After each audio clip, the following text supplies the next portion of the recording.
Hi friend, welcome to my channel Sanju রান্নাঘর। আজকে আমরা মটন কারি বানাবো একটু অন্যরকম স্টাইলে। মটন কারি বানানোর জন্য আমরা প্রেসার কুকারে মটনকে আগে একটু সিদ্ধ করে নেব। এর জন্য প্রেসার কুকার হালকা গরম করে ওতে তেল দেব 50 ml মতো। আর মটন কারি বানানোর 1 কেজি আমি মটন নিয়েছি। ক্ষেত্রে এখানে তেজপাতা আর শুকনো লঙ্কা, দারুচিনি, এলাইচ আর জিরা দিয়ে দেব, গোলমরিচও দেব কয়েক দানা।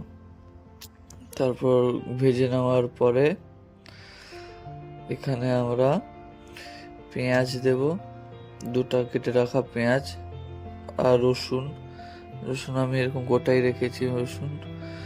আর মটনটা দিয়ে দেবো আমরা।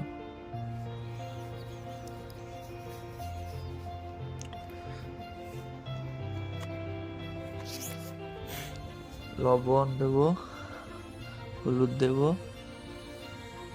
1 চামচ লবণ আর হলুদ দেব।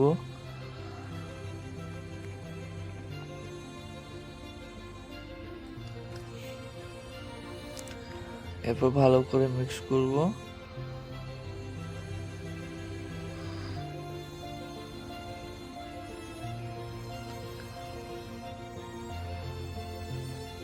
দিয়ে আমরা স্লো আছে 10টা সিটি মারিয়ে নেব। হালকা জল দিতে পারেন, হালকা। এরপর একটা কড়াইয়ে তেল দিয়ে আলুগুলোকে আমরা ভেজে নেব। আলু ব্রাউন কালার করে ভালো করে ভেজে নেব। এবার আলু ভেজে নেওয়ার পরে ওই তেলেই আমরা বাকি কাজ করব। এরপর আমরা কিছু পেস্ট বানিয়ে নেব, আদা রসুনের পেস্ট, ওতে গ্রিন চিলিও দিয়ে দেবো। আদা রসুন আর লঙ্কা 3টা একসাথে আমরা পেস্ট করে নেব। এবার ওই তেলে একটা তেজপাতা আর কয়েক দানা এলাইচ আর দারুচিনি ঢেলে পেঁয়াজ ঢেলে দিব। পেঁয়াজকে লাল করে ভাজবো। পেঁয়াজটা তাড়াতাড়ি ভেজে যায়, এই জন্য হালকা সস দিয়ে ভাজবো। পেঁয়াজ ব্রাউন কালার হয়ে গেলেই এক্ষেত্রে আমরা আদা রসুনের পেস্ট আর চিলি পেস্ট ঢেলে দেব। ভালো করে কষাতে থাকবো।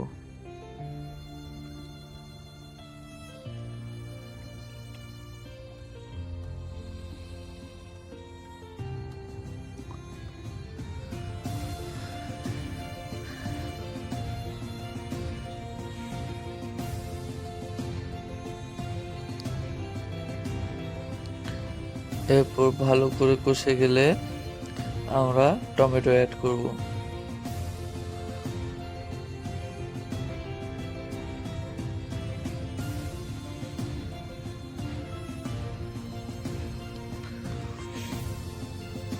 কিছু গুঁড়ো মশলা অ্যাড করব, 1 চামচ লবণ, লঙ্কার গুঁড়ো, হলুদ গুঁড়ো, আর তারপর কিচেন কিং মশলা।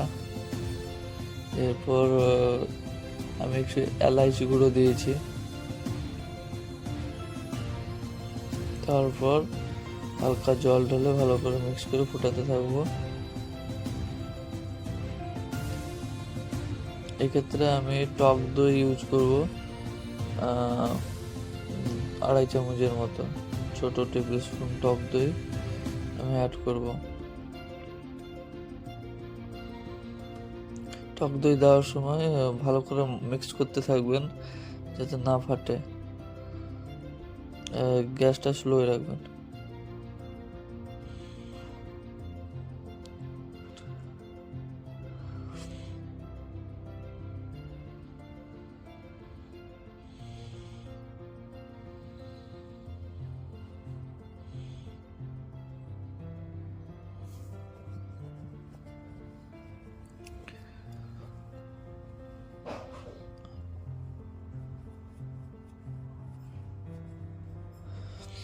এরপর ভেজে রাখা আলু অ্যাড করে দেব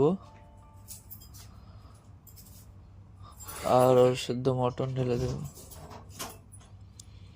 তারপর ভালো করে কষাতে থাকবো।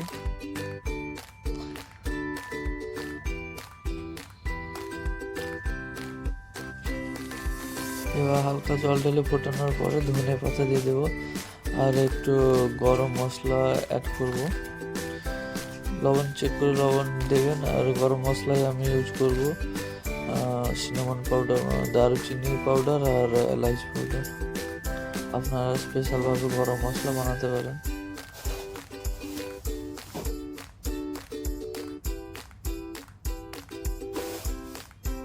Thank you for watching my video.